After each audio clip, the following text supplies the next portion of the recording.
Père et du Fils et du Saint-Esprit. Amen.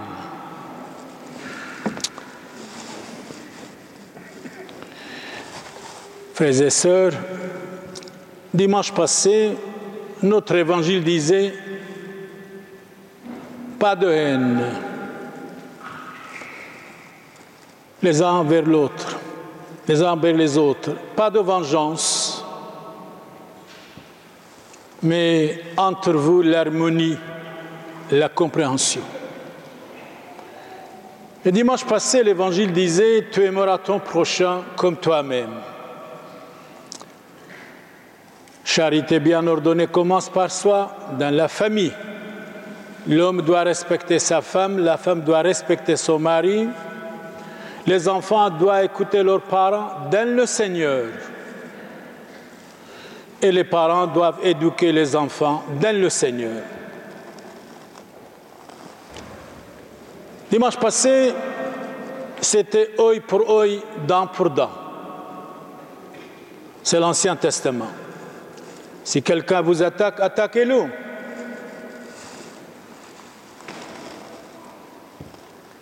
Jésus disait le contraire. Si quelqu'un te frappe, donne-lui l'autre côté.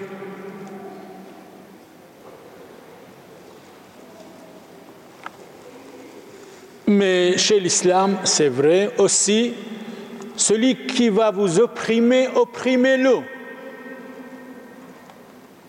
Mais Jésus disait, aimez vos ennemis, priez pour ceux qui vous persécutent. C'est tellement de choisir la parole de l'Évangile, les enseignements du Christ.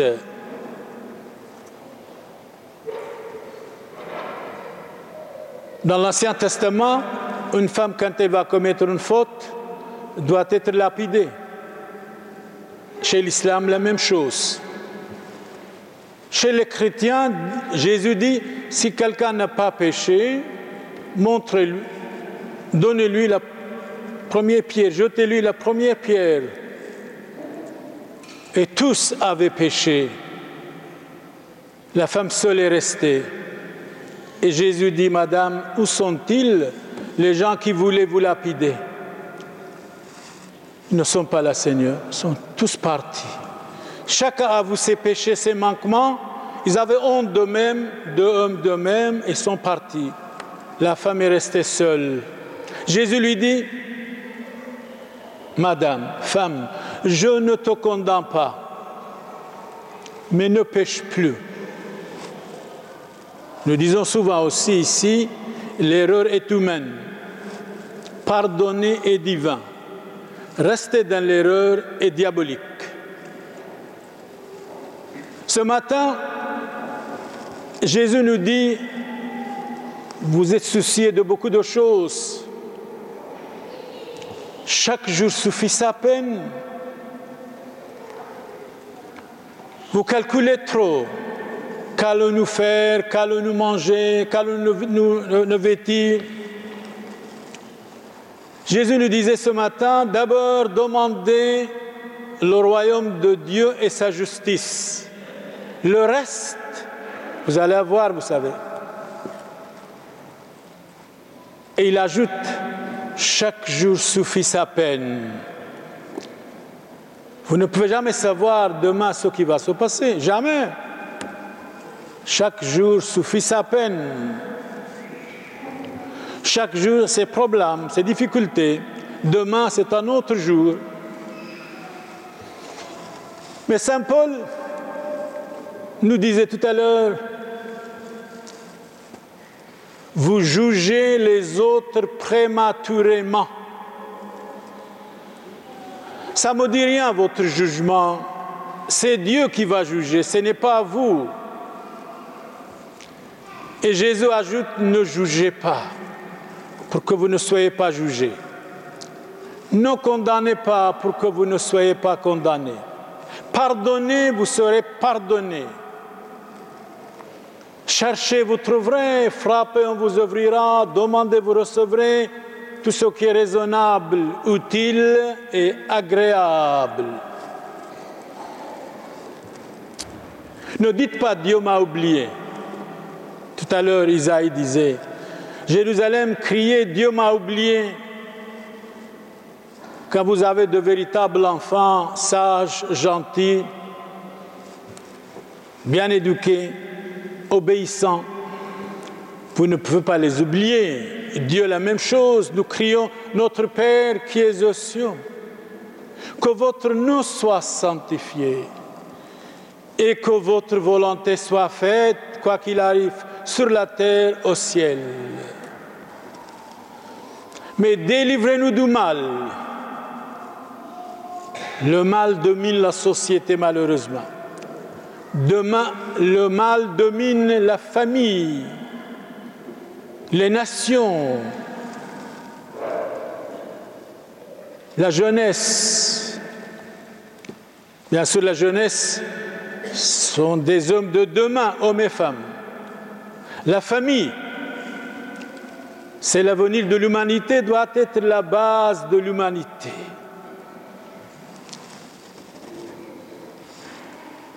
Vous jugez trop vite, prématurément. C'est comme un enfant quand il est né prématurément. C'est vrai, c'est délicat. D'ailleurs, on n'a pas le droit de juger, de condamner. Qui êtes-vous? Qui sommes-nous? De juger, de condamner. Dieu seul peut juger. Dieu seul peut dire où êtes-vous, Adam? Adam a été chassé du paradis par la jalousie de quelqu'un.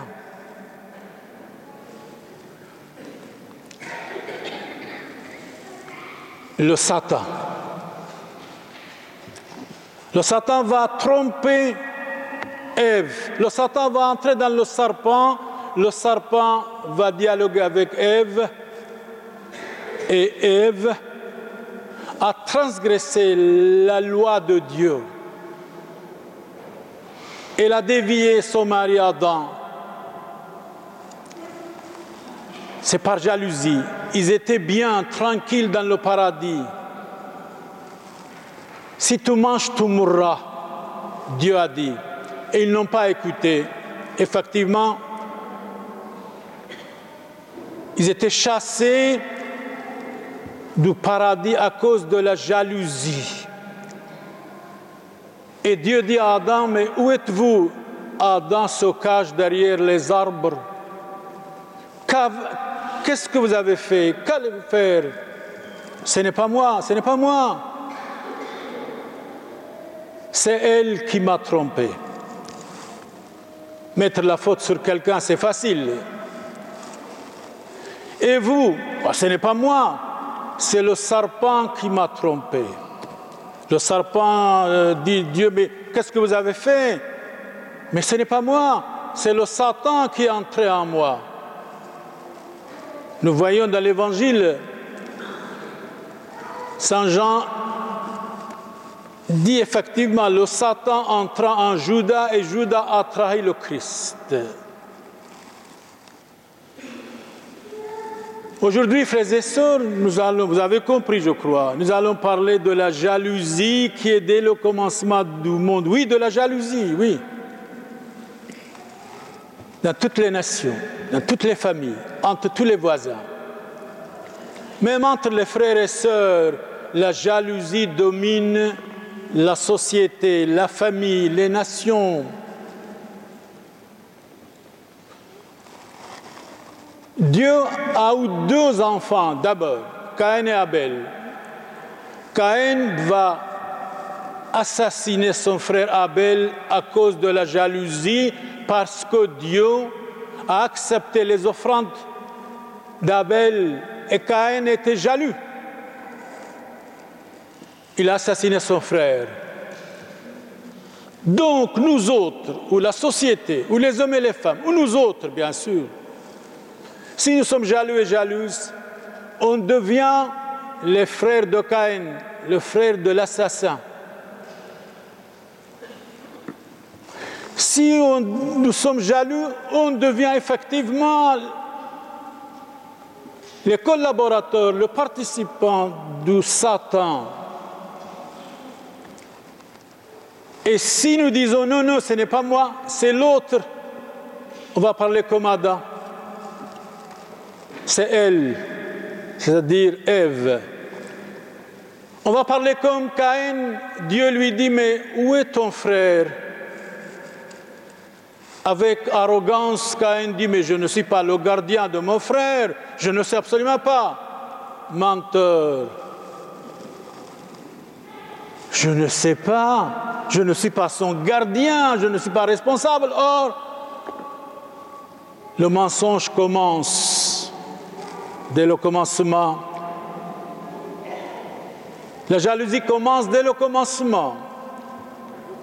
Mais Jésus est venu, tout va être changé. Ne condamnez pas, ne jugez pas, ne soyez pas jaloux, gardez les commandements de Dieu.